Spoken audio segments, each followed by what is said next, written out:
Hi, my name is Sarah Carter. Thank you for taking the time today to listen to my proposal, Classic Literature Today, a Systematic Literature Review. This systematic literature review will analyze articles that use digital and multimedia intervention in the English classroom and analyze their effects on student outcomes in literacy. This study will add to the body of research about digital and multimedia literacy instruction with an emphasis on implications for classic literature education and comprehension in the classroom. I don't think it's a surprise to anyone that digital media and the need for digital literacy has increased in the last several years, particularly since 2020. This study will be useful to both teachers and students. For teachers, they will be able to understand new methods of intervention to aid in student comprehension, and students will encounter novel means of comprehension and motivation to engage with classic literature in mediums that are more familiar and enjoyable to them, which will allow them to draw on their own prior knowledge and ultimately engage in a more fulfilling literary experience. Administrators may also find themselves more inclined to support digital and multimedia inclusion in a variety of ways upon learning the findings from this review. So let's talk about our research questions.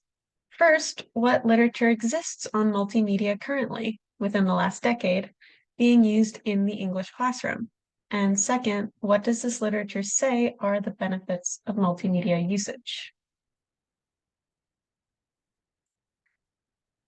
Let's talk about our preliminary literature review. Classic literature, which can generally be defined as works that have withstood the effects of time and criticism. So imagine the sort of books that chances are you and I both read in school.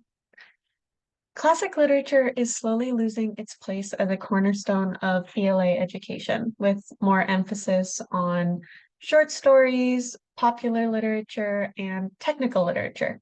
None of that is wrong. Those are all excellent resources, but we shouldn't lose classic literature in favor of them. Accountability standards over the last several decades can lead to teachers dropping classic literature and other forms of comprehension in order to work on skills that more easily satisfy standardized tests.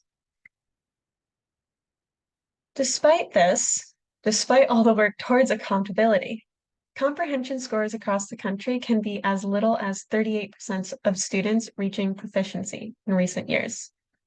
That's not even half that are reaching the comprehension they need to move on to the next grade, let alone to college. Student motivation also plays a key part in comprehension. Alongside that, social changes growing alongside social media call for instruction in digital literacy. So not just the traditional forms we're used to, but also the ones that have been brought about by the digital age. Therefore, digital and multimedia intervention would be included alongside classic literature to reach students in their own comfort zone of the digital world and aid in reading comprehension. As for methodology, let's talk about the systematic literature review. The main databases that I will be using are Education Full Text, Education Research Complete, ERIC, and JSTOR. My key search terms are varied due to the fact that multimedia and digital media intervention is such a new and exciting frontier that it shows up in multiple different forms. We haven't quite settled on its single term usage yet.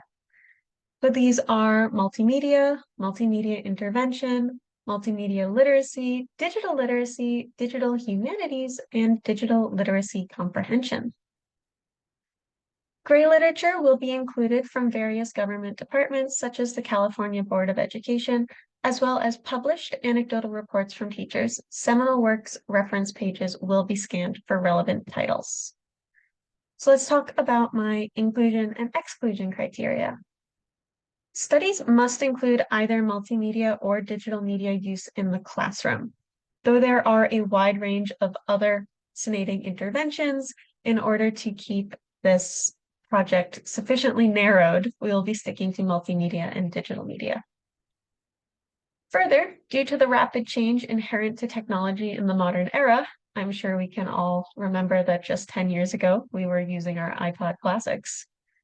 No classroom studies will be considered before 2000, with a preference to after 2010, though theory may be sampled from before that cutoff. Data analysis and study limitations. I will manage my data in Google Sheets and Zotero, specifically for citations. For each article, I will track the purpose, publication dates after 2000, participant demographics, method, and findings. As for limitations, this study will be limited by the inclusion of less high-quality gray literature and a potential lack of immediate applicability. There are also concerns about publication bias. Understandably, any passionate teacher and/or researcher hopes for the success of their passion projects, particularly when said projects are published in English journals or as anecdotal accounts. Throughout my research already, I have encountered several articles where teachers talk about how they use digital media in the classroom, and it's absolutely lovely, but it's a small sample size and the data analysis is not rigorous. Thank you very much for taking the time to listen to my proposal today. I am ecstatic about moving forward to this and look forward to see where everything leads. Thank you for listening. Goodbye.